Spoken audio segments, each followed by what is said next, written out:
오늘 주시는 말씀 우리 구약성경 832면 시편 42편 1절에서 11절 마지막 절까지 한 절씩 교독합니다. 구약성경 832페이지 시편 42편 1절을 제가 먼저 읽습니다. 하나님이여, 사슴이 시냇물을 찾기에 갈급함 같이 내 영혼이 주를 찾기에 갈급하나이다.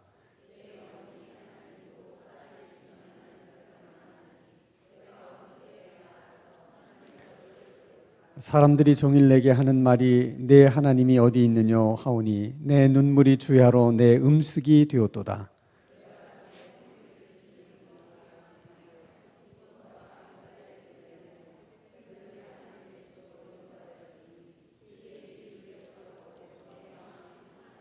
내 영혼아, 내가 어찌하여 낙심하며 어찌하여 내 속에서 불안해하는가. 너는 하나님께 소망을 두라. 그가 나타나 도우심으로 말미암아 내가 여전히 찬송하리로다.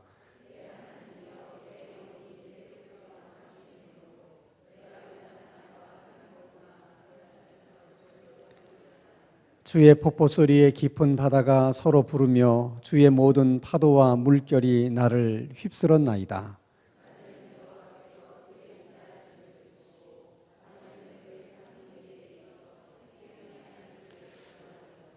내 반석이신 하나님께 말하기를 어찌하여 나를 잊으셨나이까. 내가 어찌하여 원수의 압제로 말미암아 슬프게 다니나이까 하리로다.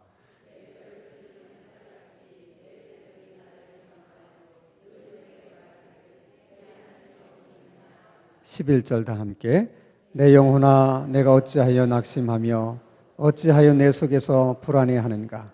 너는 하나님께 소망을 두라. 나는 그가 나타나 도우심으로 말미암아 내 하나님을 여전히 찬송하리로다. 아멘. 사람은 이렇게 육체로만 만들어진 것이 아니고 육체도 있고 또 영혼도 있기 때문에 우리 육체만 병이 드는 게 아니에요. 우리 마음도 영혼도 병이 들 수 있습니다.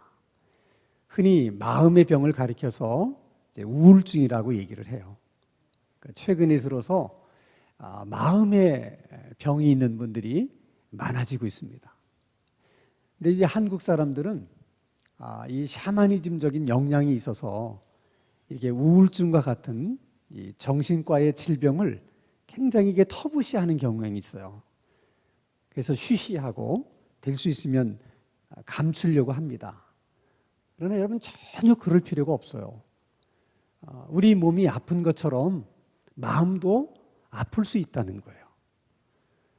우리가 음식을 잘못 먹고 또 안 좋은 공기 속에서 살다 보면 자연스럽게 몸에 병이 드는 것처럼 우리가 안 들어야 될 얘기를 듣는다든지 또 우리가 겪지 않아야 될 어떤 사건들을 겪게 된다든지 그러면 자연스럽게 마음에도 병이 드는 거예요. 그건 너무 자연스러운 일이기 때문에 그걸 이상하게 생각할 필요가 있다 없다? 없어요.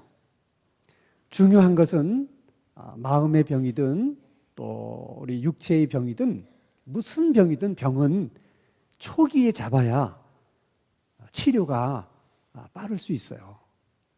작은 병이라도 병을 키우면 그게 나중에는 고치기 힘든 중병이 됩니다. 우울증도 마찬가지. 마음의 병도 시작할 때 빨리 잡아야지 그걸 대수롭지 않게 여기고 내버려 두다 보면 마음의 병이 깊어지면 치료하기가 굉장히 어려운. 오늘 우리가 함께 읽은 이 시편 42편의 말씀은 마음의 병에 대한 얘기예요. 그리고 마음의 병을 어떻게 우리가 치료할 수 있는가. 굉장히 오늘 우리들에게 중요한 말씀입니다. 자, 그러면 여러분, 누가 마음의 병에 걸리게 됩니까? 그 질문은 누가 암에 걸리는가 하는 거하고 똑같아요. 그것은 여러분, 어떤 특정한 사람, 암에 잘 걸리는 특정한 사람이 따로 있는 게 아니에요. 누구나 암에 걸릴 수 있는 것처럼 누구나 마음의 병에 걸릴 수 있다는 거예요. 마음의 병은 믿음과 상관이 없어요. 그러니까 믿음이 좋으면 뭐 우울증 같은 거 없고 마음의 병은 없고 뭐 이런 게 아니에요. 믿음이 좋은 사람도 여러분 우울증이 찾아와요. 믿음이 좋은 사람도 우울증에 걸릴 수 있어요. 그럴 때 여러분 그걸 이상한 눈으로 보시면 안 돼요. 우리가 이제 성경에서도 그렇고 역사적으로도 보면 위대한 하나님의 종들도 다 이렇게 마음의 병에 힘들어 했던 때가 있어요. 여러분 열왕기상 18장에 보면 그 유명한 엘리야에 대한 이야기가 나옵니다. 그 당시 이스라엘 백성들이 너무 우상 숭배를 많이 했기 때문에 하나님이 엘리야를 보내서 책망을 하십니다.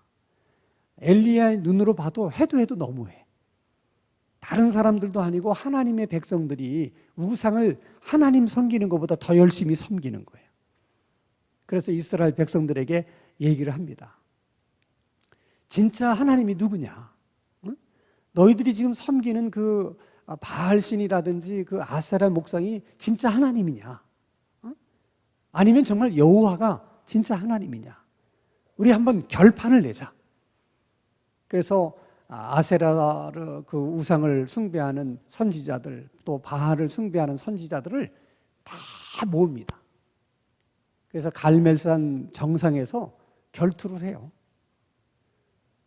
바알 선지자 450명, 아세라 목상을 섬기는 선지자 400명, 도학 850명을 상대로 엘리야가 혼자 단신으로 결투를 하는 겁니다. 얼마나 여러분 볼거리였겠어요. 그래서 그냥 사람들이 구름대처럼 모인 거예요. 어떤 식으로 결판을 내느냐? 양쪽 다 제단을 쌓고 그 위에 제물을 올려놓은 다음에 각자가 기도해서 하늘에서 불이 내려서 그 제물을 사르는 그 신이 진짜 하나님이다. 이쪽에서도 다 좋다고 생각을 했습니다. 그럼 숫자가 너희들이 많으니까 니네부터 해라. 그 850명이 막 바알 신에게 또 아세라 신에게 불을 내려달라고 간절하게 기도를 합니다. 아무리 기도를 해도 불이 내릴 기미가 안 보이는 거예요. 그 우상들은 하나님이 아니기 때문에 불을 내릴 수가 없죠. 그래서 엘리야가 기다리다 못해서 뭐 그 바알 신이 어디 외출을 나갔냐, 왜 깜깜무소식이냐, 이제 그만했으면 됐으니까 이제 내가 한번 해보겠다. 그리고 하나님께 간절한 마음으로 기도했을 때 그냥 불이 확 내려가지고 그 제물을 다 살랐어요. 구경하던 이스라엘 백성들이 경악을 합니다. 여러분 말이 그렇지 큰 제단 위에 제물들을 쌓아놨는데 갑자기 하늘에서 불이 내려서 그걸 한순간에 태울 수 있는 불이라면 얼마나 강력한 불이었겠어요. 아마도 자기들이 평소에는 볼 수 없었던, 경험할 수 없었던 강력한 불이 내린 거예요. 백성들도 고무됐고 엘리야도 고무가 됐습니다. 저 거짓 선지자들을 도망치지 못하게 다 잡으라. 그걸 다 잡아서 죽인 거예요. 엘리야가 이때만 하더라도 세상이 뭔가 뒤집힐 줄 알았어. 뭔가 이제 우상 숭배하던 이 나라가 뭔가 이제 새롭게 될 거라는 기대를 했어. 그런데 거기까지였어요. 아무런 변화가 일어나지 않았어요. 오히려 그 아세라 선지자들과 바알 선지자들을 엘리야가 죽였다는 얘기를 엘리사와 왕후가 듣고는 이렇게 얘기합니다. 내가 저들을 죽인 것처럼 나도 엘리야를 저렇게 죽일 것이다. 내가 만약 엘리야를 죽이지 않으면 내가 믿는 신이 내게 벌을 내릴 것이다. 그 얘기를 엘리야가 전에 들은 거예요. 순간 그렇게 담대했던 엘리야가 사시나무 떨듯이 떱니다. 그리고는 그냥 도망치는 거예요. 뒤도 안 돌아보고 계속 도망가는 거예요. 왜? 무서워서. 광야 로덴 나무 밑에 앉아가지고 하나님께 기도하는데 그 기도의 내용이 이제는 내가 더 살고 싶지 않으니 하나님 내 생명을 거두어가 주십시오 하는 기도를 해요. 여러분, 엘리야가 그 갈멜살 정상에서의 그 늠름했던 그 모습은 어디로 간지 다 사라지고 더 살고 싶지 않다고, 하나님 내 생명을 거두어 가달라고, 어떻게 그렇게 기도할 수 있어요? 그러니까 여러분, 우울증이라는 게요, 이렇게 기분이 만큼 업됐다가 이게 갑자기 팍 떨어질 때, 그때 찾아오는 거예요. 그래서 이 감정의 기복이 유난히 큰 사람들이 마음의 병에 걸릴 가능성이 많아요. 그리고 특별히 여러분들이 생활하시다가 기분이 마음껏 업됐을 때, 그때 여러분 조심하셔야 돼. 그러니까 모든 것이 다 잘 풀린다, 막 이럴 때 기분이 한참 업되잖아. 모든 거 다 할 수 있을 것 같고 막 그렇잖아요. 그때 갑자기 곤두박질 치게 되면, 그러면 그때 우울증이 찾아오는 거예요. 그때 조심하셔야 돼요. 또 사람의 체질이라든지 기질, 그 다음에 기후도 이 우울증에 영향을 줘요. 지금까지 교회사를 보면 시대마다 하나님이 쓰셨던 위대한 종들이 있어요.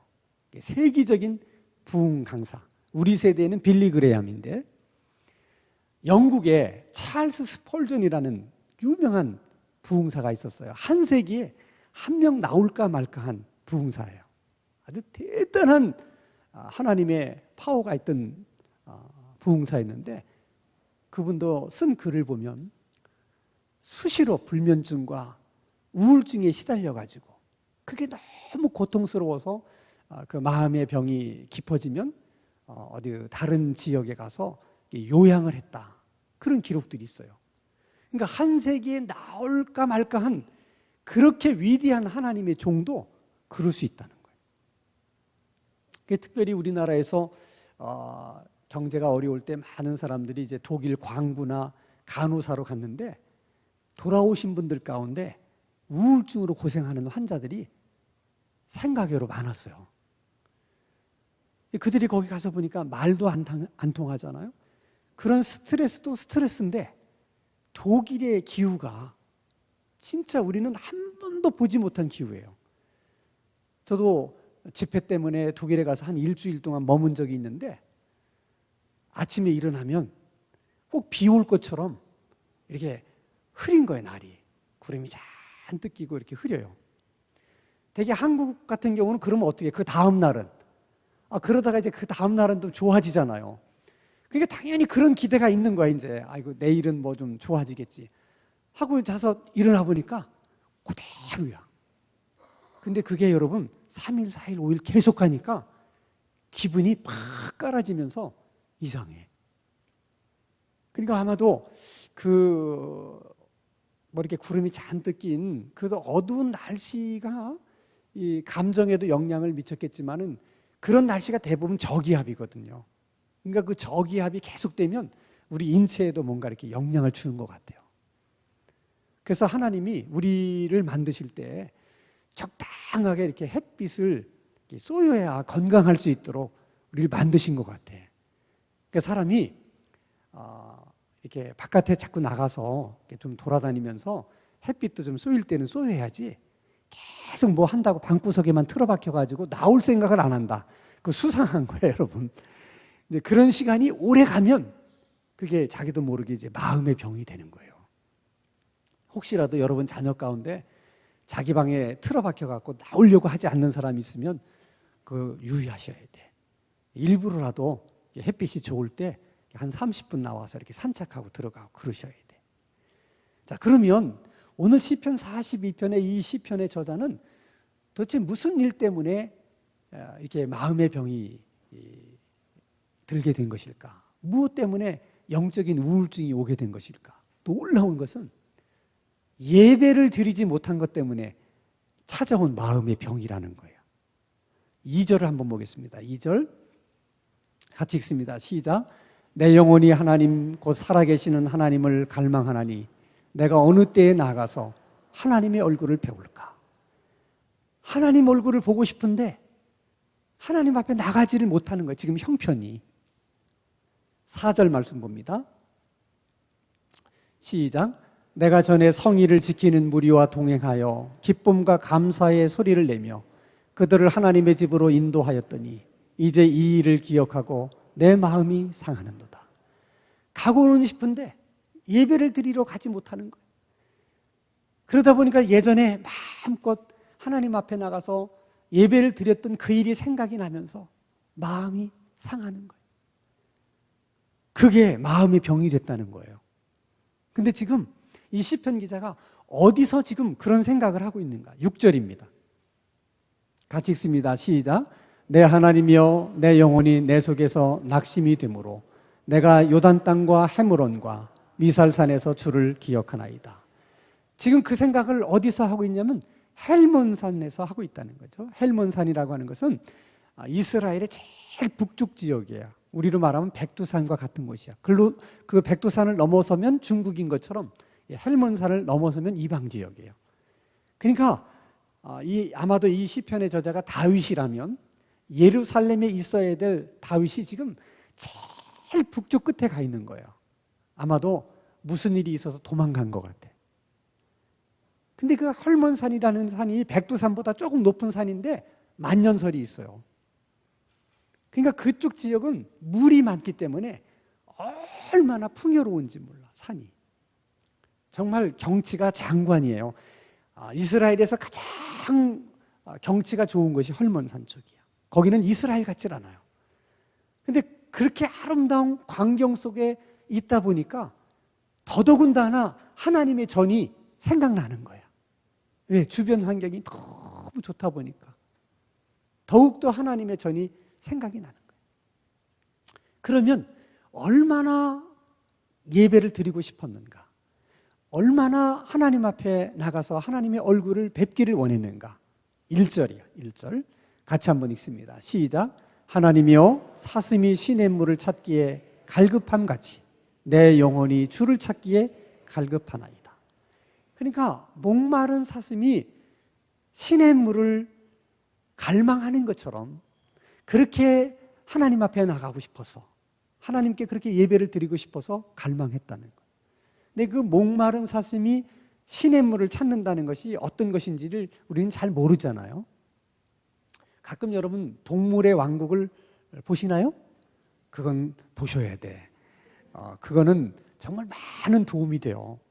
제가 한번 동물의 왕국을 보니까 아프리카에 이제 건기철이 다가오면 바람이 굉장히 뜨겁게 불어요. 열풍이 붑니다. 그 열풍 때문에 푸른 그 풀들이 새노래져요. 그러면서 웅덩이의 물들이 이게 마르게 됩니다. 그래서 건기가 계속 되게 되면 모든 웅덩이의 물들이 말라요. 그러니까 동물들이 마실 물이 없는 거야. 그러니까 비교적 큰 웅덩이에만 물이 한 만절 정도 차 있는 거예요. 그럼 이제 동물들이 목이 마르는 거예요. 특히 초식 동물들은 목이 말라요. 이게 목이 마르면 물에 대한 갈증이 아주 깊어지잖아요. 그럼 코가 예민해져요. 그래서 아주 멀리 떨어져 있는데 그 물 냄새를 맡는 거야. 초식 동물들이. 그래서 멀리서 그 물 냄새를 맡고 막 그쪽으로 가요. 모든 초식 동물들이 갑니다. 그러면 사자라든지 뭐 이런 맹수들이 그걸 알까요, 모를까요? 알아요. 그래서 딱 길목을 지키고 있습니다. 그리고 거기서 이제 덮쳐서 사냥을 하는 거야. 근데 이 초식 동물들은 늘 이런 사자라든지 뭐 호랑이라든지 이런 짐승들에 대해서 경계심을 가지고 있잖아요. 그래서 본능적으로 그 느낌이 있어요. 그냥 막 달려오다가 멈칫 서는 거야.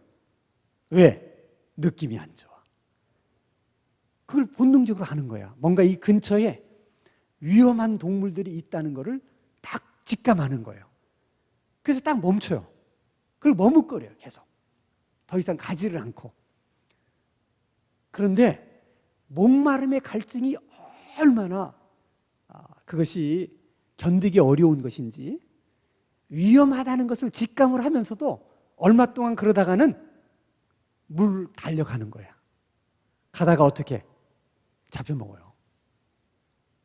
그게 여러분 갈증이야. 목마름이라고 하는 것이 그런 거예요. 지금 이 시편 기자가 내가 하나님 앞에 나가지 못하는 그 마음, 내가 예배를 드리지 못하는 그 마음을 이렇게 표현한 거예요. 그러니까 여러분, 우리가 인생을 살면서 뭐 이런 것 저런 것에 대한 갈증이 있고 목마름이 있을 수 있지만, 정말 예배에 대한 이런 목마름, 하나님에 대한 이런 갈증이 있다면 그게 얼마나 우리들에게 큰 복이 될까, 그런 생각을 해봐요. 정말 우리에게 소원이 있다면 내가 평생 인생을 살면서 이런 열망과 갈증을 가지고 살았으면 좋겠다. 예배를 어쩌다가 한 번만 빠져도 드리지 못한 그 갈증 때문에 부산에 있어도 달려오고, 뭐 아무리 먼 곳에 있어도 하나님의 예배당에 나오고 싶고, 어떤 어려움이 있어도 예배당에 나오고 싶고, 나는 오늘 저녁에 특별히 나오신 여러분들에게 하나님께서 그런 은혜를 주시기를 주님의 이름으로 축원합니다. 자, 그러면 이런 마음의 병이라는 것이 이렇게 예배를 드리지 못하는 데서도 오지만은, 때로는 믿지 않는 사람들에게 계속해서 비방을 이제 듣고 막 얘기를 듣고, 그런 데서도 마음이 상해서 또 이렇게 마음의 병이 되는 경우가 있어요. 우리 3절 한번 볼까요? 시작. 사람들이 종일 내게 하는 말이 내 하나님이 어디 있느냐 하오니 내 눈물이 주야로 내 음식이 되었도다. 9절입니다. 9절 시작. 내 반석이신 하나님께 말하기를 어찌하여 나를 잊으셨나이까? 내가 어찌하여 원수의 압제로 말미암아 슬프게 다니나이까 하리로다. 사실 여러분, 예수님을 열심히 믿는 사람일수록 이렇게 믿지 않는 불신자들로부터 비방을 들을 때 그게 그렇게 마음이 아파요. 흔히 이렇게 얘기하잖아요. 아니, 그렇게 교회는 열심히 다니는데 왜 맨날 골골하는 거야? 아니 믿는 하나님이 건강도 주셔야 교회도 나가지. 아니 그렇게 하나님 열심히 믿는다는데 뭐 병이라는 병은 다 앓고 앉았네. 이런 얘기를 들으면 마음이 상해요, 안 상해요? 상해요. 그때 우리가 하나님 앞에 뭐라고 기도합니까? 하나님, 내가 뭐 큰 거 바라는 거 아니라니까요. 하나님, 그냥 이 허리 아픈 것만 좀 낫게 해주시고, 무릎 아픈 것만 좀 낫게 해주셔서 그냥 교회나 좀 다닐 수 있게 해달라고요. 아니 내가 뭐 큰 걸 하나님 앞에 달라고 그럽니까? 그런데도 하나님이 잠잠하시다는 거야. 지금 그 얘기예요. 그 마음이 상해. 어떻게 그렇게 하나님이 열심히 믿는데 애들은 그렇게 하나같이 공부를 못해? 여러분, 이런 얘기 들으면 얼마나 마음이 상합니까? 근데 꼭 안 믿는 것들은 그렇게 얘기하는 거야. 그렇게. 그 아픔이 얼마나 큰지 시편 기자가 10절에서 이렇게 얘기해요. 10절 같이 읽습니다. 시작. 내 뼈를 찌르는 칼같이 내 대적이 나를 비방하여 늘 내게 말하기를 내 하나님이 어디 있느냐 하시다. 힘든 거죠. 하나님, 제가 뭘 큰 거 바랍니까? 우리 애들 다 뭐 서울대학교 들어가게 해달라고 기도하는 게 아니라요, 그냥 서울에 있는 학교만 들어가게 해달라고요. 아, 내가 뭐 큰 걸 바랍니까? 근데 그것도 안 들어주시는 거야. 안 믿는 사람은 그렇게 조롱하고 비방하는데, 나는 하나님 앞에 큰 거 구하는 것도 아니라고 생각하고 그저 이 정도는 하나님이 능히 들어줄 수 있는 것이 아닌가 생각해서 기도했는데도 아무 응답이 없어. 이렇게 여러분, 이런 날이 하루 이틀 계속하면 마음이 상해요. 그래서 마음의 병이 들기 시작하는 거예요. 이럴 때 여러분, 이럴 때 잘하셔야 돼. 그럼 이럴 때 그러면 우리가 어떻게 해야 될까? 이럴 때가 이제 마음의 병의 그 초기 증상이거든요. 이럴 때 어떻게 해야 되느냐? 어떻게 해야지 이런 문제를 해결할 수 있는가? 5절입니다. 같이 읽습니다. 시작. 내 영혼아 내가 어찌하여 낙심하며 어찌하여 내 속에 불안해하는가? 너는 하나님께 소망을 두라. 그가 나타나 도우심으로 말미암아 내가 여전히 찬송하리라. 두 가지 얘기예요. 그래도 소망을 하나님께 두라. 그래도 하나님께 뭐 하라? 찬송하라. 근데 여러분, 이렇게 마음이 상하게 되면 우리의 감정도 이렇게 다 이렇게 디프레스가 됐어요. 그럴 때는 노래를 불러도 찬송을 부르고 싶지가 않고 슬픈 노래를 부르고 싶어. 낙엽 따라 가버린 사랑, 뭐 이런 게 좋은 거야. 근데 그렇게 마음이 우울하다고 그래서 자꾸 이렇게 슬픈 노래를 부르면 마음의 병이 더 깊어져요. 그때는 일부러라도 어떻게? 찬송을 불러야 돼요. 사랑합니다, 나의 하나님. 이런 찬송. 하나님을 높이는 찬송. 계속 그럴 때 찬송을 불러야 돼요. 그런 생각이 막 들 때마다 계속 찬송을 불러야 돼요. 그렇게 마음의 감정이 이렇게 다 이렇게 디프레스 될 때는요, 또 이상하게 하나님을 보게 되지 않고 자꾸 환경을 보게 돼요. 사람을 보게 돼요. 그리고 나의 초라한 모습만 자꾸 보게 돼요. 그러니까 사람의 시선이, 특히 믿는 사람은 하나님께로 향했던 시선이 이렇게 딱 각이 틀어지게 되면, 그래서 다른 걸 보기 시작하면 소망을 잃어버리게 돼요. 이게 굉장히 중요한 거예요. 그러니까 아무리 힘들어도 시선을 하나님에게서 떼지 않으면 그러면 소망을 가지게 돼요. 그래서 찬송하게 되는 거예요. 그래서 성경이 계속 얘기하는 것은 하나님을 보라는 거예요. 그걸 계속 성경은 우리에게 강조해요. 구약에서 볼까요? 출애굽기 14장 13절 같이 한번 읽겠습니다. 시작. 모세가 백성에게 이르되 너희는 두려워하지 말고 가만히 서서 여호와께서 오늘 너희를 위하여 행하시는 구원을 보라. 너희가 오늘 본 애굽 사람을 영원히 다시 보지 아니하리라. 두려워하는 이스라엘 백성들에게 얘기합니다. 하나님을 보라. 오늘 너희를 위해서 행하시는 하나님의 구원을 봐라. 근데 하나님을 보고 우리를 도우시는 하나님의 구원을 봐야 되는데 그 하나님은 보지 못하고 홍해 바다를 보고 쫓아오는 애굽 군인들을 보고 서로 두려워하고 있는 사람들을 서로 바라보면서 더 감정이 깔아지는 거예요. 여러분, 이렇게 감정이 우울할 때는 그렇게 될 수 있는 가능성이 너무 많다는 거야. 그러니까 의도적으로 그럴 때는 내가 환경을 바라보면 안 되지. 이럴 때 내가 홍해 바다를 바라보면 안 되지. 이럴 때 내가 뒤쫓는 애굽 군인들을 바라보면 안 되지. 난 하나님을 바라봐야지. 나를 도우시는 하나님을 바라봐야지. 의도적으로 그렇게 해야 되는 거예요. 구약에서만 그렇게 말씀하는 게 아니에요. 신약 성경 볼까요? 히브리서 12장 2절 같이 읽습니다. 시작. 믿음의 주요 또 온전케 하신 이인 예수를 바라보자. 그는 그 앞에 있는 기쁨을 위하여 십자가를 참으사 부끄러움을 개의치 아니하시더니 하나님 보좌 우편에 앉으셨느니라. 그 주님을 바라보라는 거예요. 그 주님을 바라봐야 우리가 소망을 잃지 않을 수가 있다는 거예요. 또 한 가지 여러분, 그렇게 마음의 병이 시작되려고 할 때 또 한 가지 우리가 해야 될 일은 뭐냐면 자기와의 대화를 많이 해야 돼요. 이걸 심리학에서는 셀프 토킹이라고 그래요. 이 사람은 끊임없이 혼잣말을 많이 하면서 살아요. 우리도 모르는 사이에. 근데 사람이 이상한 것은 내가 말을 하잖아요. 말은 누가 해요? 내가 해요. 근데 내가 한 말에 또 내가 지배를 당해요. 그러니까 내가 하는 말이 너무너무 중요한 거야. 특히 우울해질 때 자기하고 얘기를 많이 해야 돼. 본문 11절을 봅니다. 같이 읽습니다. 시작. 내 영혼아 내가 어찌하여 낙심하며 어찌하여 내 속에 불안해하는가. 이건 누가 누구에게 하는 얘기예요? 그렇지. 내가 지금 나에게 얘기하잖아. 내 영혼아 내가 어찌하여 낙심하며 어찌하여 내 속에서 불안해하는가. 너는 하나님께 소망을 두라. 나는 그가 나타나 도우심으로 말미암아 내 하나님을 여전히 찬송하리라다.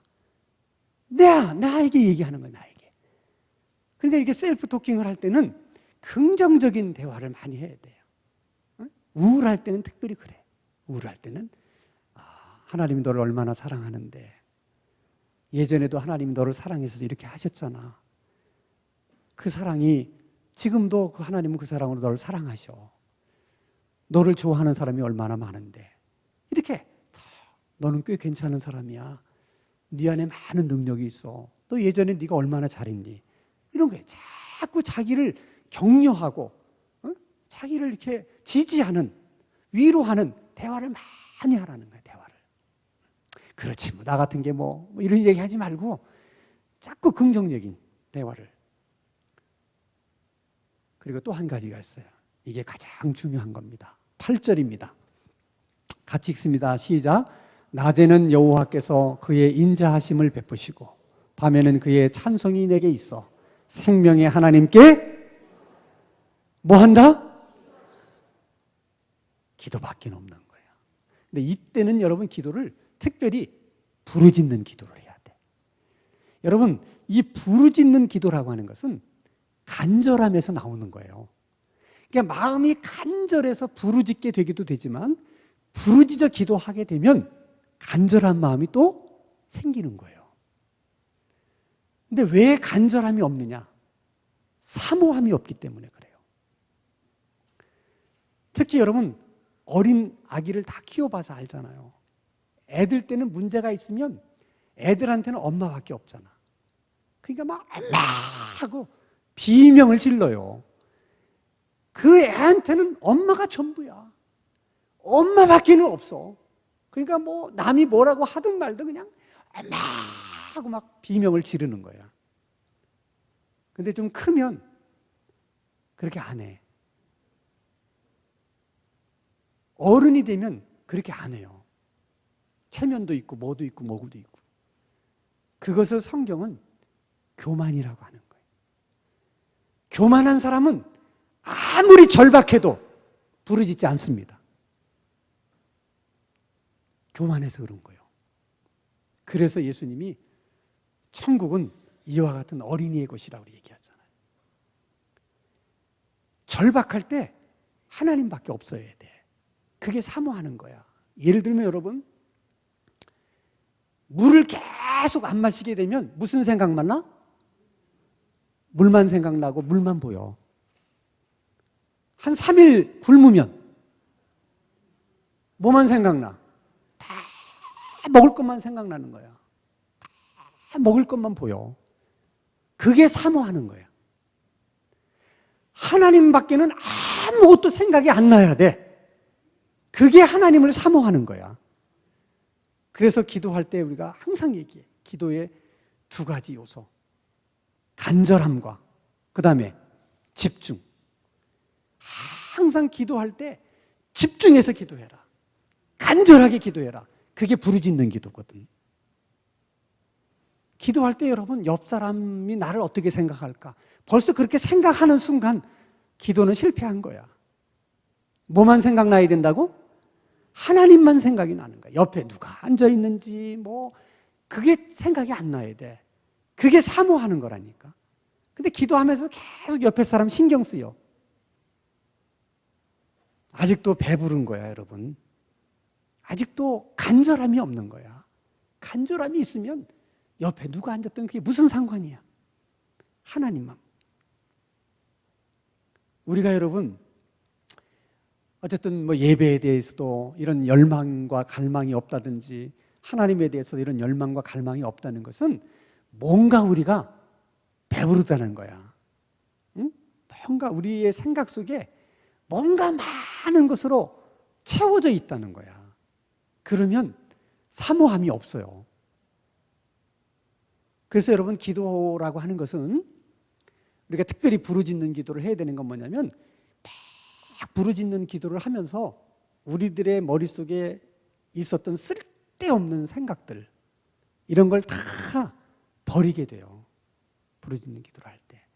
그래서 처음에 기도할 때는 이런 쓸데없는 공상, 망상 또 이상한 생각들 다 이걸 버리는 거예요. 부르짖는 기도를 안 하면 안 돼요. 왜냐하면 그 생각이 탁 떠오르는 순간 기도가 거기에 잡혀. 여러분 보세요. 기도하다가 엉뚱한 생각이 딱 떠올라 보세요. 기도할 기분이 싹 가십니다. 그때부터 안 되는 거야, 기도가. 기도가 안 나와요. 그런 생각들이 다 우리 속에 사로잡고 있기 때문에 그 기도를 막는 거야. 계속해서. 그거를 극복할 수 있는 일은 딱 부르짖어 기도해야 돼. 그러면 그런 생각들, 더러운 생각, 망상과 이런 헛된 생각, 이런 걸 다 버리게 돼.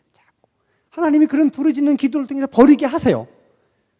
그리고 채우시는 거야. 하나님의 은혜로 채우시는 거야. 여러분 오늘도 다 멀리서들 나왔잖아요. 기도하러. 여러분의 이 수고를 헛되게 하면 안 돼. 딱 왔으면 딱 마음을 잡고 내가 오늘 왔는데 그냥 가면 안 되지. 내가 오늘도 하나님 앞에 몰입해서 내가 집중해서 하나님 앞에 기도해야 되겠다.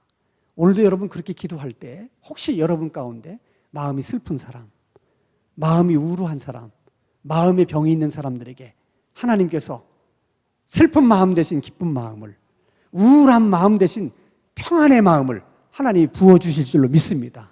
그 은혜를 다 받아가지고 돌아가는 우리가 될 수 있기를 주님의 이름으로 축원합니다.